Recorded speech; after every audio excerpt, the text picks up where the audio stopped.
आज मी पुण्याच्या नानापेठेत आलो आहे। आत्ताच मागच्या महिन्यात मी टाटाची नवीन पंच CNG गाडी घेतली, तर तिच्यासाठी मला काही ॲसेसरीज बसवायच्या होत्या, म्हणून मी या नानापेठेत आलो आहे। नानापेठेमध्ये खूप सारी ॲसेसरीजची दुकानं आहेत आणि इथे खूप स्वस्त किमतींमध्ये ॲसेसरीज मिळतात असं मी ऐकलं होतं। चला तर मग पाहूया कितपत खरं आहे ते।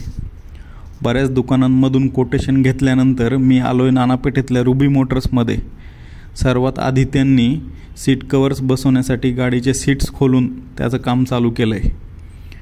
त्यामध्ये आपल्याला बरेच प्रकार मिळतात। नापा leather, German leather, Italian leather असे अनेक लेदरचे प्रकार मिळतात।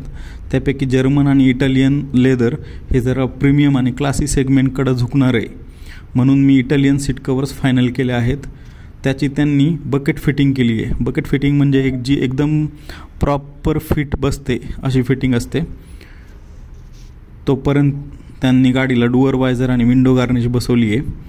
त्याचबरोबर एका मुलाने स्टेअरिंग कवर बसवलं आहे, जे की एकदम स्टर्डी आणि स्पोर्टी दिसतंय। ही सगळी कामं होता होता पावसाने नेमकी हजेरी लावली, तरी पण या लोकांनी कामं चालू ठेवली आहेत। तुम्ही पाहू शकता मोठी छत्री घेऊन हे डुअर वायझर फिट करत आहेत। छान अशा प्रकारे विंडो गार्निश लावलेली पण तुम्ही पाहू शकता। गाडीला एक वेगळाच प्रीमियम आणि स्पोर्टी लुक याच्यामुळं आला आहे। एक छान आणि एकदम स्पोर्टी अशा प्रकारचं ब्लॅक स्पॉयलर त्यांनी लावलं आहे आणि खरंच त्याने गाडीचा लुक एकदमच स्पोर्टी झाला आहे। तुम्ही पाहू शकता त्याचप्रमाणे त्यांनी डिक्कीच्या खाली एक क्रोमची पट्टी लावली आहे आणि नंबर प्लेटच्या खाली त्यांनी स्किड प्लेट लावली आहे। त्याचाही लुक तुम्ही पाहू शकता, एकदम स्पोर्टी दिसतोय। एकंदरीत टाटा पंचला बॅक साईडला एकदम स्पोर्टी केलं आहे ते या 3 ॲसेसरीजने। त्यानंतर तुम्ही पाहू शकता डुअर वायझर आणि विंडो गार्निश पुन्हा एकदा।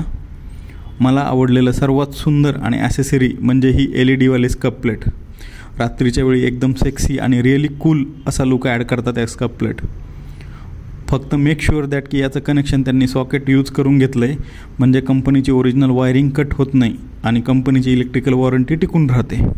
मी गाडीमध्ये फ्लोरिंग केली नाही, कारण मला शोरूममध्ये असं सांगितलं गेलं की फ्लोरिंग केल्याने आतमध्ये हवा बंद होऊन रस्टिंग खूप जास्त होतं आणि कंपनी नंतर हे क्लेम रिजेक्ट करतं। त्यांनी फक्त मला मॅट टाकणं ॲडवाईज केलं आणि त्यानुसार मी मॅट पाहिल्या। त्यामध्ये खूप प्रकारच्या मॅट्स होत्या, साध्या mats, tray mat, 3D, 4D, 5D अशा 7D एकदम। गाडीचा सगळ्यात जास्त हा पार्ट यूज होणार असल्यामुळे, कारण बसणारे सगळेच गाडीत पाय ठेवतोच ना आपण, म्हणून मी GT कंपनीच्या 7D प्रीमियम मॅट्स टाकायचा निर्णय घेतला। आणि तुम्ही पाहू शकता किती छान आणि सोबर दिसत आहेत त्या। अशा प्रकारे माझी नवीन पंच एकदम छान ॲसेसरीजने नटून रेडी झाली आहे, तुम्ही पाहू शकता। थँक्यू व्हेरी मच हा व्हिडिओ पाहिल्याबद्दल।